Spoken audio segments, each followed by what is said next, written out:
coronavirus COVID-19 established by the Finance and Administrative Cabinet. Notice is hereby given the Paintsville Utilities Commission shall convene for a special meeting on the 6th day of April, today, 2020, at the hour of 5 o'clock.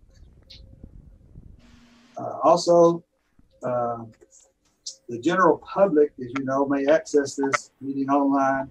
The link was given in this notice, and the video, this teleconference, will also be recorded and posted online when the technology is available. With that, we will call the meeting to order, and we'll have roll call. Mr. Kenner? Here. Ms. Nelson? Here. Mr. Spencer? Excuse me just a moment. David, are you recording? Okay. Mr. Wright? Here. Did he say He said, yeah. Okay. The first item of business on the agenda is a review and approval of the minutes. I make a motion to accept the minutes of the March 2nd meeting. I second. All those in favor? Aye. Ayes have it. Item number 3, review and approval of the operating report. Anything we need to know about, Bob? No, it's pretty ordinary. I make a motion we accept the operating report and approve it. Second. All in favor? Aye. Opposed? Ayes have it. Item number 4, consideration, construction pay request, and change orders. And we have none this month. You said we had none? No. Okay. Moving on to item number 5, review approval of the monthly invoices. A, legal service invoices.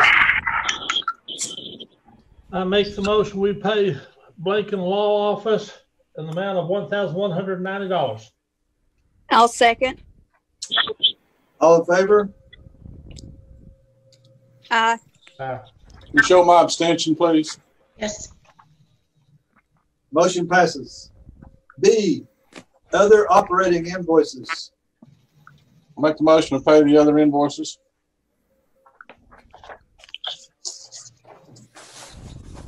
Have a second?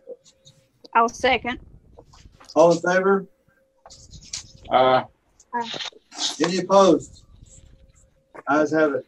LB, Yes. I'd like to go back because in my package, I actually have 3 bills for Blanken Law Services. Did I approve just one, or I think there's 3 bills, and I'd like to go back and amend my motion that we pay an additional Blanken Law Offices $20 for professional services, and for the March billing cycle, $190 for professional law services. I'll Okay, we have second. an amendment. Do I have a second? I'll second for you. All in favor? Aye. Any opposed? Nay. Again, show my abstention. Yes. Where are we at? Item B, other operating invoices. Each day, how important it is. Okay. The restrictions that are out there. One mass gathering. One house party was having, another couple of this flag. 11,000.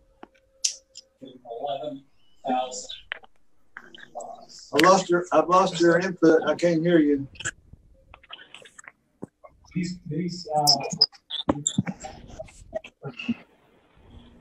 There's Tim. Okay, so the passengers Somebody talking or not? are following the. I talk about that anybody. Who's talking, Bob? I can't tell. Do it for our fellow human beings. Is that Craig? Both are Tim. What will happen is whoever's box is highlighted, see how mine's highlighted now? That's what's picking up. So if your box is highlighted, it's probably your outside the computer audio that's going through your mic and causing kind of like a feedback. So that's probably why, yeah, that's why I'm muted. So I can, there's no feedback from other audio. So. There is a mute button at the bottom left of your screen. I'll mute your audio.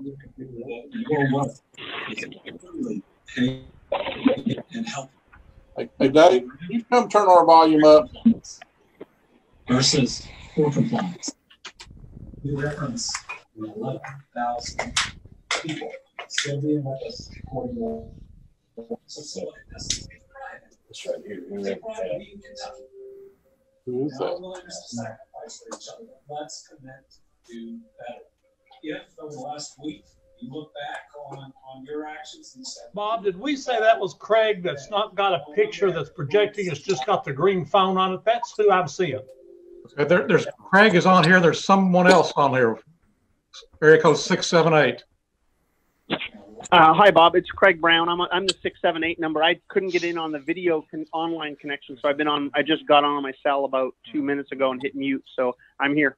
Okay, that's Craig Brown with Suez at the bottom.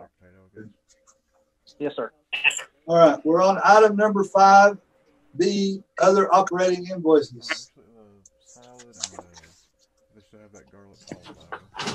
I think I already made a motion on There's already a motion on that. Do we have a second? I second it. All in favor? Aye. Ayes. Any opposed? Ayes have it. Item number 6, departmental and general manager report.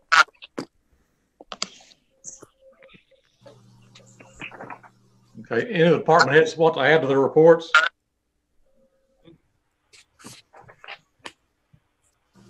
No. Okay. I will comment on mine.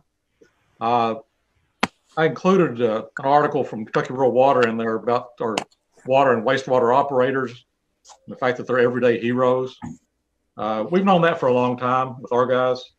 I saw it firsthand in 2015 with the Flat Gap flood. I had the opportunity to be out in the field with those guys a lot, and that experience actually had a lot of influence on my decision to sit in this chair. Saw it again in 2018 when the severe storm hit downtown Paintsville. Our guys came out and jumped right in. I got a lot of positive feedback on their response. And obviously we're seeing it again right now. But, we see it every day, and we appreciate these guys on a regular basis.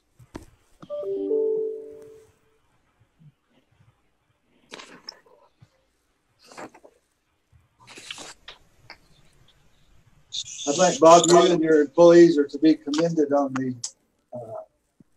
coronavirus outbreak. You put in some good policies that I think everybody's following, and I think you and your entire employees should be commended on that. We appreciate that. Everybody's been very cooperative, doing some things we never thought would happen. So far as I know, the utilities doesn't have any confirmed cases. No, we do not. And we're trying to keep from having them. Under old business, item number A, wastewater treatment plant flow monitoring project. Yeah, as it states in the report there, Bill was on site last Thursday, conducted some flow tests. I determined that the new influent meter is very inaccurate. For that information, actually Goggins was there as well, and Goggins has been in contact with the meter suppliers, asked if they send another meter in to try, and just have to take it from there. Kelly, do you have any follow-up on that? No, I don't, Bob. As you know, James was there on Thursday, sent a detailed report to Goggins, copied Bob on that on Friday. Goggins responded via email this morning, and he has passed along that information to the supplier. to work with the manufacturer to get replacement meter in place. Is that where you think we are? We need a replacement? I'm sorry? Is that where you think that we are? We just need to replace what's there?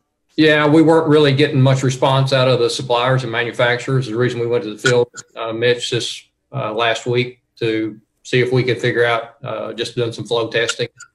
What we confirmed is we feel like the effluent meter is working pretty accurately. The influent is not. It's just not, the numbers don't add up. So it's kind of what we felt before, but our testing on Thursday confirmed that. Do you think that it might help if we have our legal counsel draft a letter to one or the other and just indicate that what our displeasure is and that we expect it to be corrected and put them on time to get it done? Well, just remember in doing that, contractually, you only have one point of contact, and that's with Goggins. So if you want to do that, then it would need to go to Goggins for him to pass along. Well, I thought maybe we could handle it by the fact that Goggins had reported to us the difficulties that he was having with them, and then we could kind of do it third-handed. I don't know that hurts. I have seen these folks sometimes that if they feel like I'd probably give them a couple of weeks and let's see where this heads. Sometimes if you take that action, they'll just clam up on you and do nothing. They got deep enough pockets, some of those guys do, that they can sit on it. So I might give them a couple of weeks and see how they respond to that. Okay. I think the supplier is doing all he can to push the manufacturer, but they ultimately, that's the chain of command, is Goggins to the supplier to the manufacturer. Okay. Well, this seems like it's been kind of dragging on now for a period of several months. It certainly has. And unfortunately, in dealing with manufacturers and suppliers, that is not uncommon. Their first approach is to look for everything that possibly is wrong with the exception of their equipment. So Okay. let's, if you're all okay with that, I would propose, and Bob, if you're okay, I'd propose we follow up, keep pushing Goggins weekly and follow up in a couple of weeks if we've seen any movement at all. I think maybe take that course of action.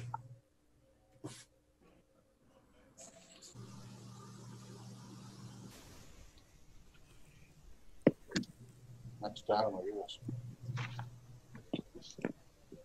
Is that all under the wastewater treatment monitoring? Anything else need to be said?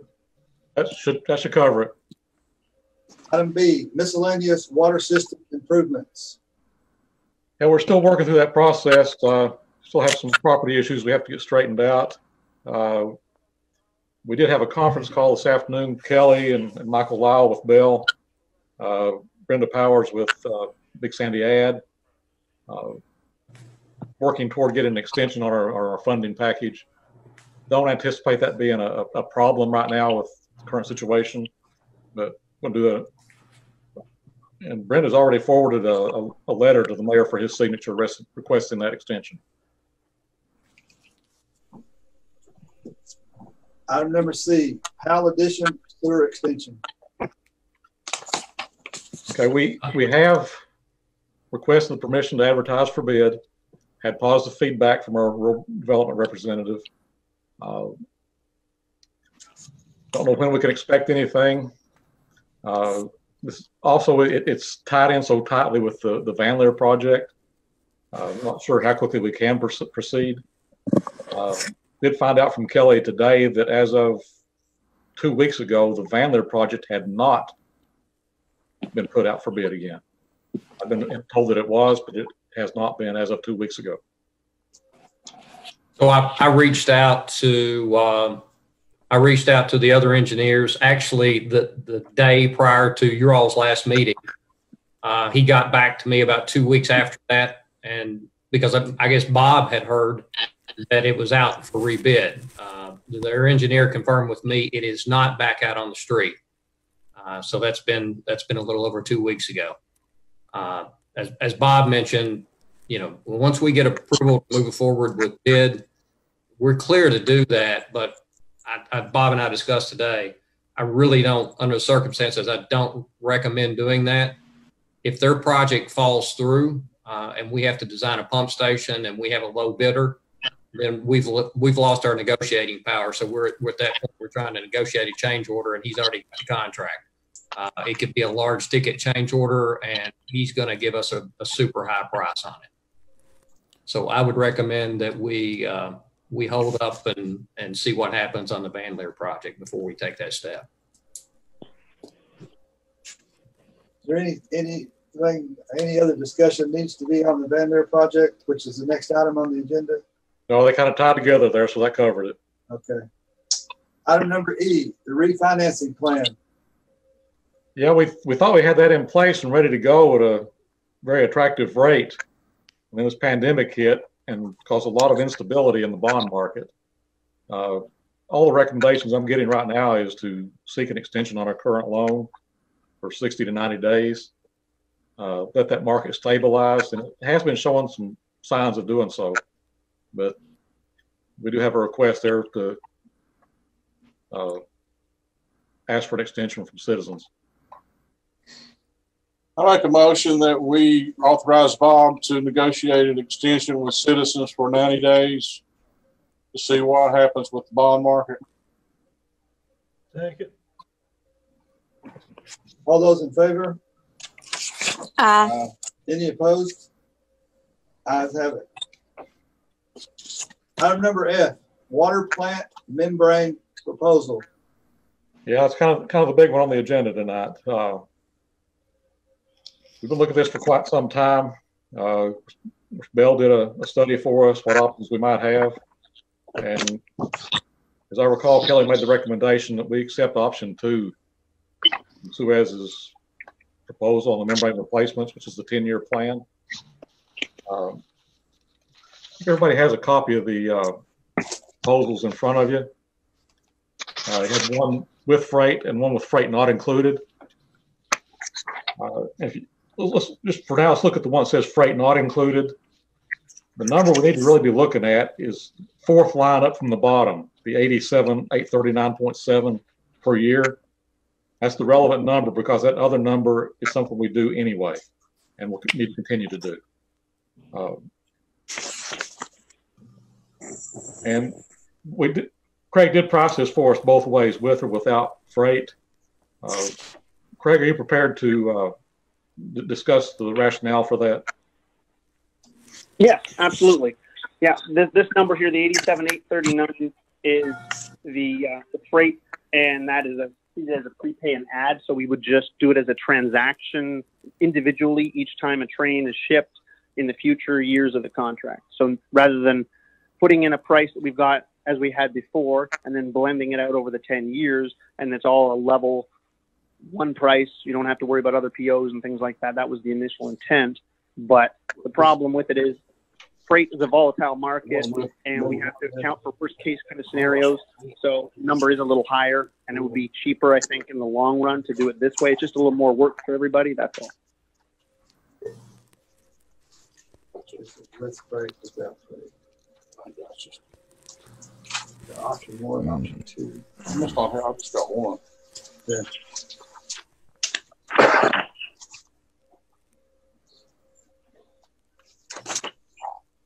Option 1, option 2. What is it? Oh, 7 to 32. Okay, I got you now. Big number.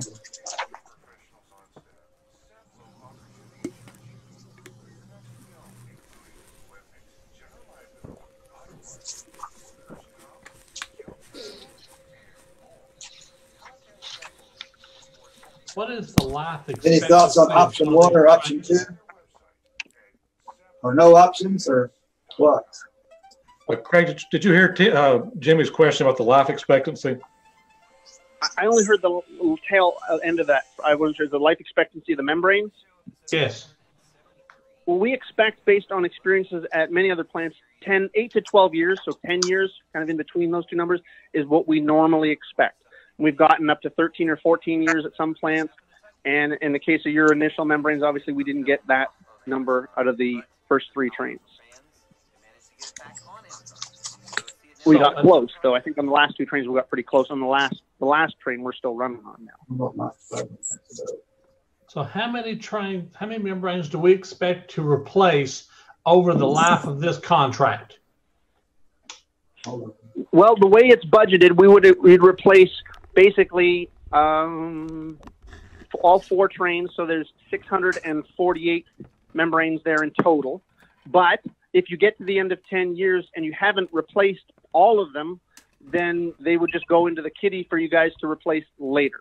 So if you get to 10 years and you have replaced maybe, say, 2 trains, but half the plant, you would be able to replace them later at your convenience, depending on when you want to actually do them or when you need to.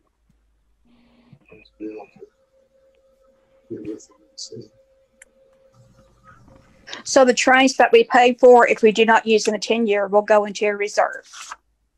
Correct. Now, the contract says that for additional 24 months, but at the end of the day, we're not going to say, hey, it's been 12 years, you have to take them. We put that in there just to put an end date. But in our world, getting the longer membrane life is a good thing. So we're not going to say to somebody, hey, you haven't taken them in 12 years, you have to take them now. If you can get longer than 12 years, we actually probably want to do a case study and publicize that more than anything else, just because that's good news. So we put 12 years in just to put an end date, but they're not going to disappear. Okay. But they don't disappear 10 years either. Under option 1, that is the replacement of 1 entire train. Is that correct? Yes, 1 train. That's train 2 that hasn't been replaced yet. So, and I guess I'm not understanding. If we replace all of 1 train for $139,952, 1 whole train, and that includes what looks to be freight, insurance, blah, blah, blah, three 10-hour days on site. And I have a total of 4 full trains. If I do 139,952 times 4, that's 559,808. But if I take the payments, $87,000 plus dollars a year, that's almost $1 million when I do the optional agreement. Correct, but also there's over $100,000 in parts and additional labor and whatnot that add up in there as well for another probably 160 or 170,000 alone that are not part of that option 1. And also the shipping frames and all the other things that are included with all of the other ones. There's an additional cost there, but it's really the refurbishment kits and the labor associated with the refurbishment of all the cassettes that would be in addition to just membranes. That's part of option 2 that isn't in option 1. Thank you. And Craig, correct me if I'm wrong here. There's some discounts involved in that first train. Well, you're getting your guaranteed replacement price in there. Now that's the same number that we're using for the first 2 trains. It's $793.64 is the GMRP price for the first 2 trains, and the other 2 trains, because that price technically expires in 2022. We also include a discount on the other half of the plant that would be replaced ideally beyond 2022 to potentially 2030 or 2032 if we go 12 years or longer. Those ones are priced at a 10% discount as well. So I have another question. What about warranty on the 4 trains? Well, I'm just going to scroll down into the contract, and typically what we offer is it's a 2-year cliff on the membranes themselves, so that there's a factory warranty, the 2-year full replacement that's included there. And then the cassette refurbishment parts also get a 1-year mechanical warranty. So there's a 2-year cliff on the membranes on both options.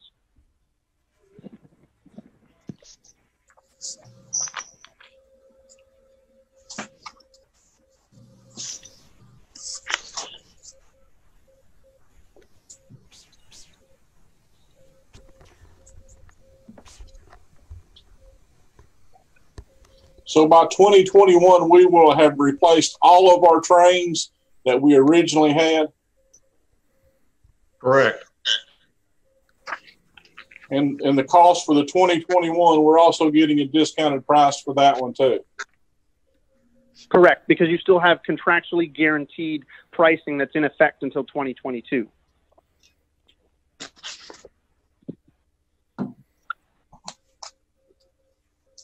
And we're using that price to price half of the contract so that you get 2 trains at that price, not just this one in option 1. You'd get 2 at that lower price in the contract, in option 2.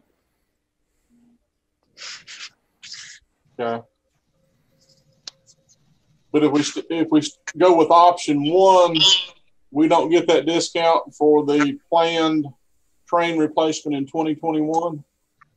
Well, you get it for the train that you'd be to replace train 2. For option 1, you get 1 train of membranes. That gets the discount. If you happen to replace another train before the end of 20 or before the date of expiry, I'm going to pull the exact date up, in 2022, I just can't find it here, which we don't envision because the trains are doing very well.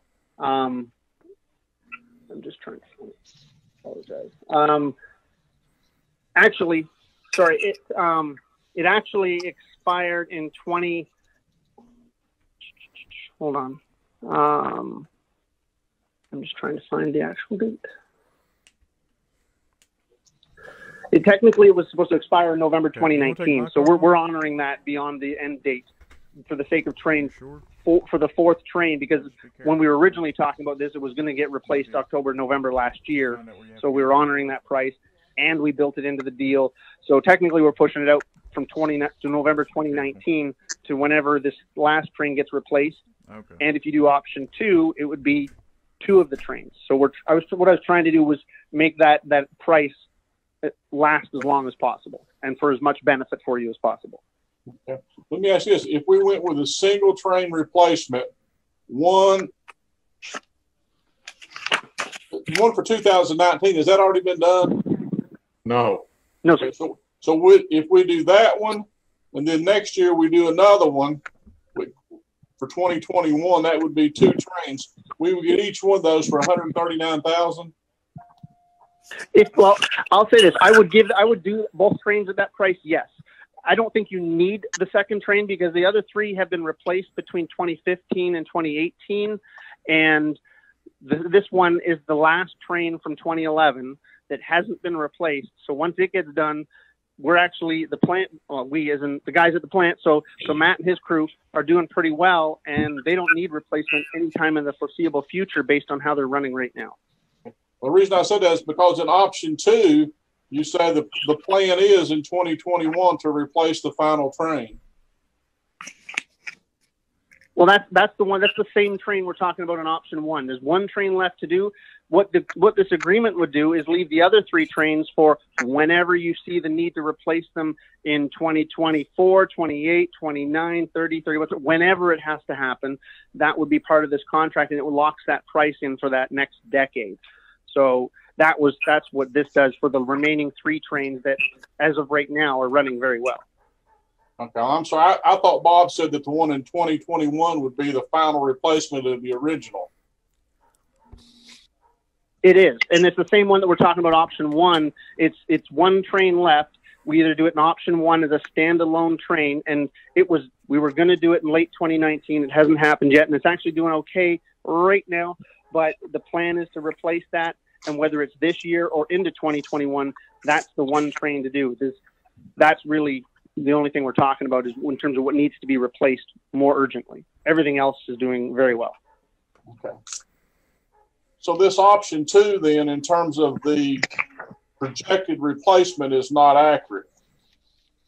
Obviously, we've not done 2019 yet, and you're saying that we don't need to do the 2021. We've done, sorry, that table is slightly confusing. We put those on there just so that you're showing replacement intervals. The actual replacement interval is going to be dictated by the needs at the plant and what has to happen in order for the plant to stay running well and making good quality water.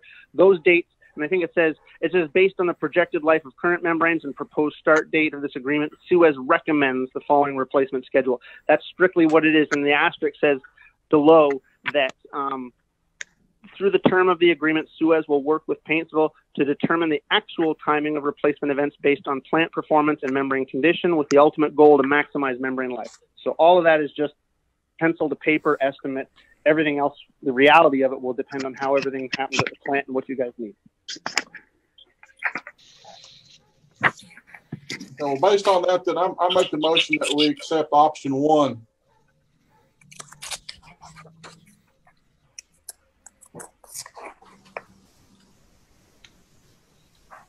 I second that motion. All those in favor? Aye. Any opposed? Motion carries for option 1.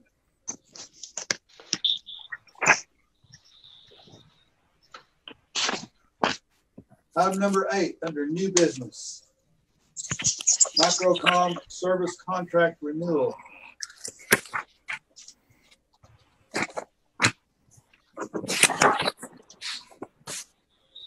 Okay, it is time to renew our telemetry contract with Microcom. They presented us with our new contract in the amount of $19,100. As we've seen in the past, we don't want to go on a per incident basis on this. It gets very expensive. I'll make a motion to accept the Microcom renewal at $19,100. Second. All those in favor? Aye. Any opposed? Motion carries. Item B, discussion and approval and ratification of COVID-19 responses.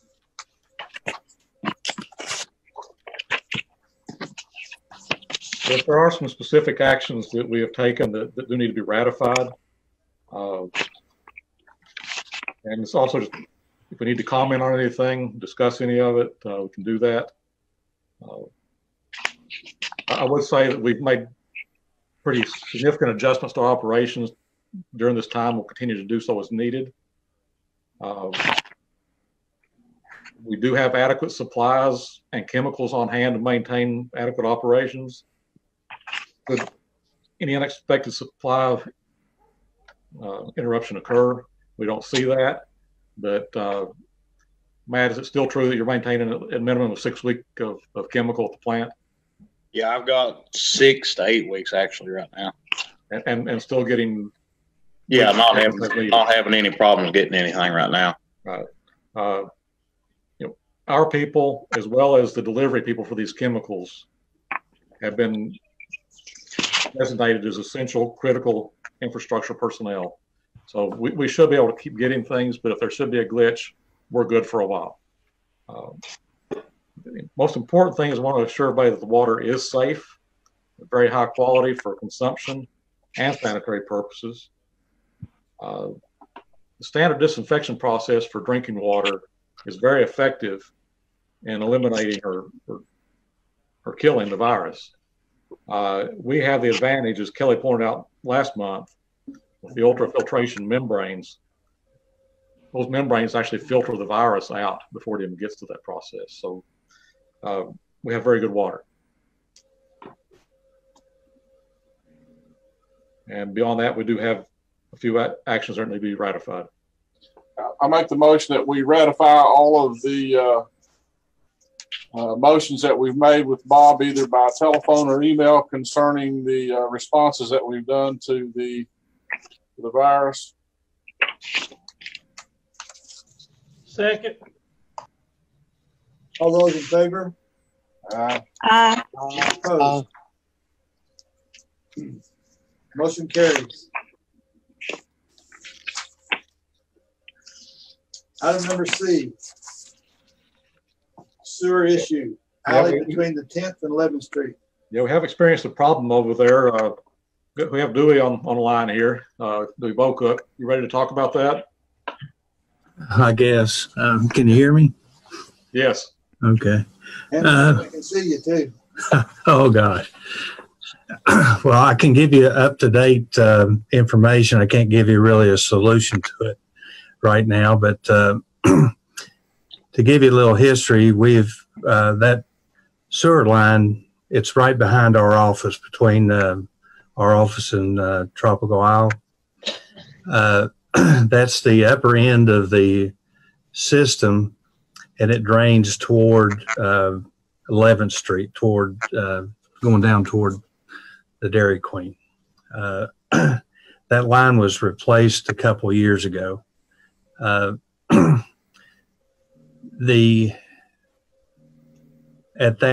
that time when it was replaced, there was a manhole, a man-made manhole in the alley between our office and Tropical Isle. And we dye tested everything in Tropical Isle and our office at that time. Our office has 6 restrooms and 1 kitchen, and only one of our restrooms went toward that manhole, that man-made manhole, or I'll call it a pit. It really was made out of blocks and had it didn't even have a cover on it. Just a plywood cover is all it had. They'll probably give you some money when you get there too. And we also dye tested the Tropical Isle, and one of our restrooms went into that pit, and Tropical Isles went into that pit. You were coming to pick up our food. We had nothing. Our other restrooms did not dye test into that pit. So the assumption was it went out toward Madison Avenue, but there was no manhole out at Madison Avenue. So the line was replaced. The manhole was, that pit was taken out, and a manhole was put in, which would be the upper end of the line draining toward 11th Street. Probably 6 or 7 months ago, just guessing, we had a lot of rain, and about that time, utilities cleaned the line out on Madison Avenue, and that's when the issue came over to the locker room at the football field. We started in our office having trouble with effluent coming out of the office at that time. And it was observed, a couple people in the office observed that it was only happening when there was rain outside, or when it rained a lot. I mentioned it to Bob, and I talked about it a few times, and it kept getting worse. So we ended up getting somebody to come over here last week and check our system out to see where it went. So they put cameras. It was Bill Fannin. He put cameras up in our system, and to kind of make a long story short, we found that all of our drainage goes out toward the alley, not out toward, part of it out toward Madison Avenue. But we also found, we just started digging out there from thinking maybe our line was stopped up out in the alley. So we started at the, right behind the new manhole, and we found another pit there that was covered up. That alley's asphalted, and I'm guessing to get down to the top of the pit was a couple of feet, and the pit was dug out, and it's probably 5 or 6 feet below ground, the bottom of it. And that's where our line goes in, parallel with the alley. And then it appears like originally Tropical Isle came into that pit also. But there is some other another clean out on down that everything goes into this new manhole from Tropical Isle, and city utilities went in and tested Tropical Isle again and made sure that everything came out into that new manhole.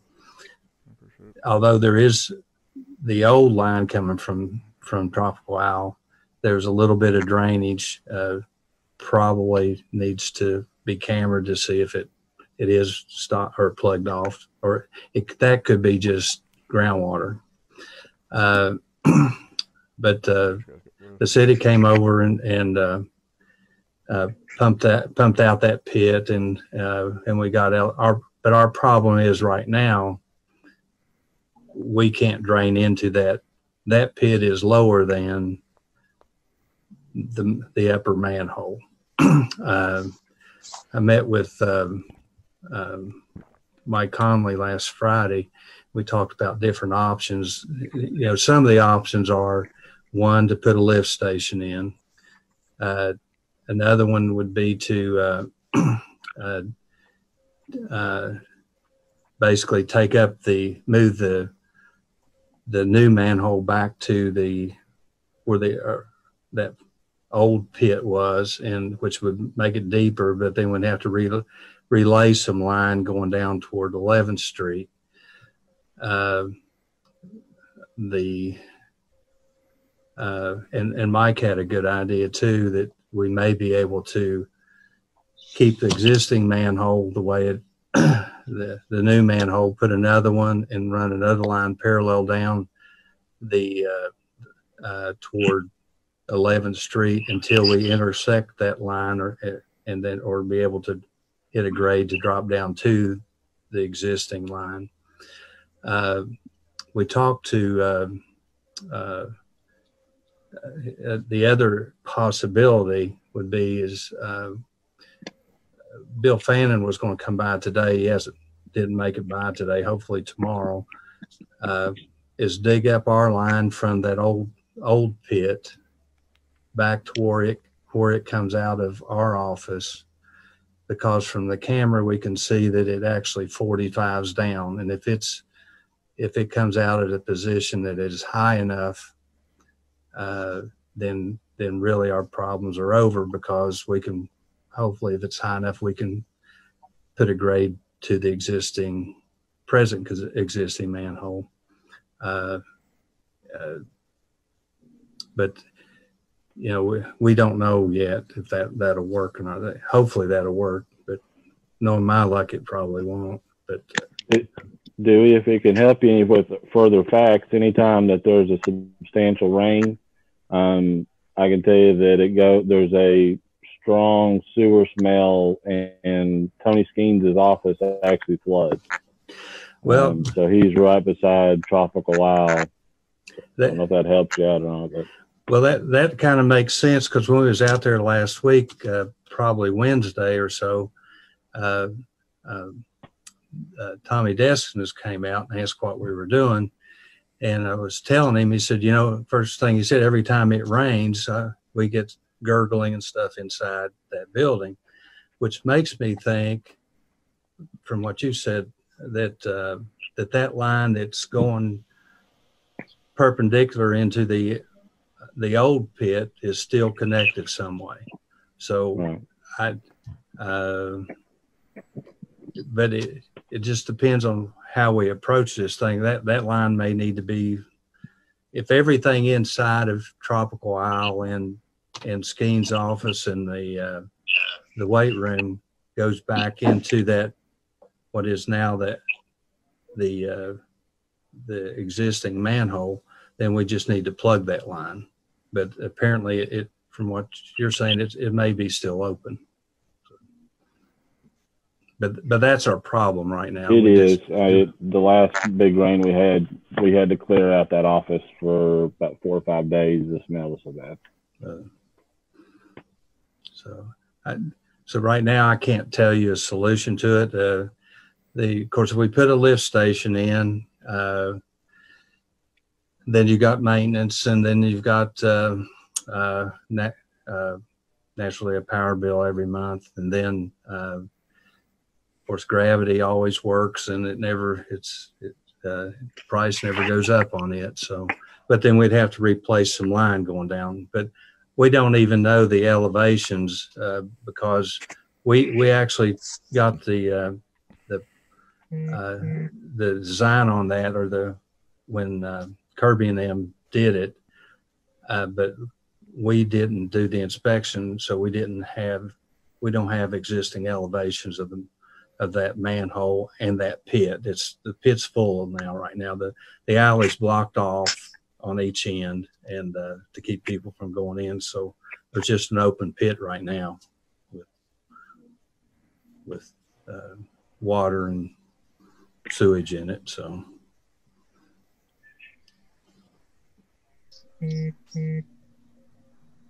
But that's all I can at this particular time. That's all I can say about it. Hopefully, I will try to get a hold of Bill and get him to dig that up, and that may be that's our easiest and best solution if it will grade.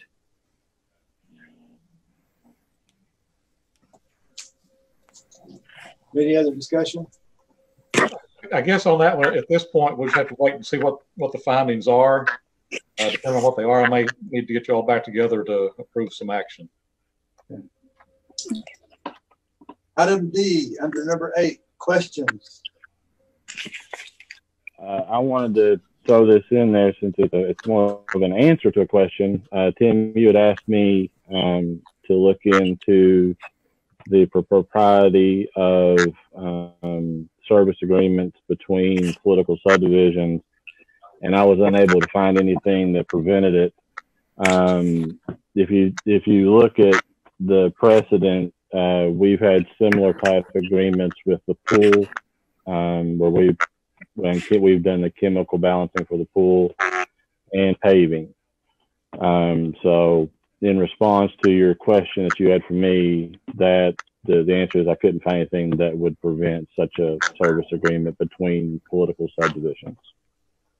I guess what kind of goes along with that too is at our last meeting, David, we reported out of executive session that we'd given David Blankenship the authority and directive to negotiate an agreement with the city attorney with regards to the exchange for certain services between the departments. And that was for essentially for mowing that the golf board was going to do in exchange for us purchasing some equipment to allow them to do that. And I think that I reviewed an agreement that David had done, and he had presented that to Mayor Runyon, and the mayor called me and asked me if I had seen the agreement. I told him I had. And he indicated that he did not have any problem with it at all. He thought it was an excellent agreement. And so he asked that Brian Bosch, who's the golf course superintendent, to go ahead and execute that on behalf of the golf board. He did that. Bosch gave it back to me, and I'm now giving that back to Dave Blankenship for further review by the commission. It was signed, by the way, by the golf. Handling that. Yeah, Daryl Stepp for Community Trust is doing one. Pardon? Daryl Stepp at Community Trust. He is handling the PPP application. So I think maybe we should let it run its course that way. Okay. Because it looks like they will be able to get reimbursed for any utilities that they have to pay. Okay. Closure, as I understand it. All right.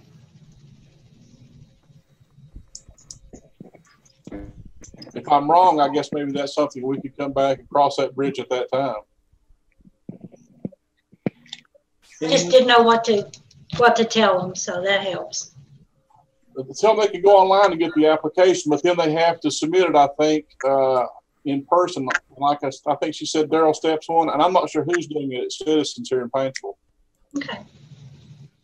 Daryl, he can email the businesses the application and what he needs to process it, and they can apply for benefits to help with their rent or mortgage, utilities, and payroll if they still have some people working.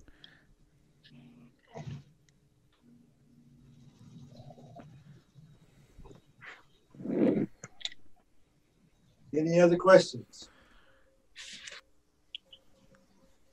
Just I've been in and off on this thing. My reception must not be very good, so I've not heard a tenth of what's been going on. Jim, I'm sorry, I couldn't hear what you were saying. I'm just saying I've tried to be on here, but my reception must not be very well. And I've only heard about a tenth of what's went on in the meeting.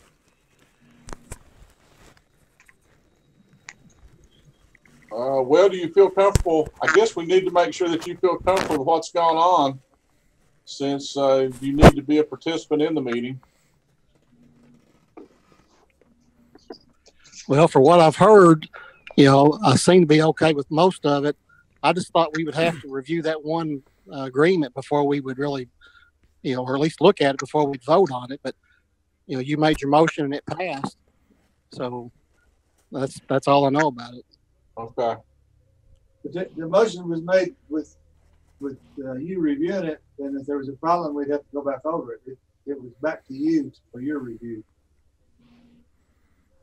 Okay, I understand that part then. I thought even if I reviewed it, it wouldn't matter since it was a passed motion. It was subject to your review and any concerns. Okay. You okay? Yeah, I'm okay with that. Now, do we need an executive session? We do for litigation or potential litigation.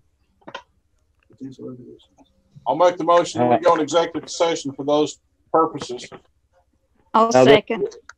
How this works for everybody is that I've created what's called a breakout room that I'm only going to invite the people that are that go into executive in there. The main room will remain open. You can hang in there or you can go ahead and head out, have whatever you want to do. But once we complete executive session, we will come back into the main session to report out. But I think I have everybody that's ready to go in. So I'm going to be opening the room right now. So, Kelly, thank you all. All right, thank you. And I'm going to join that.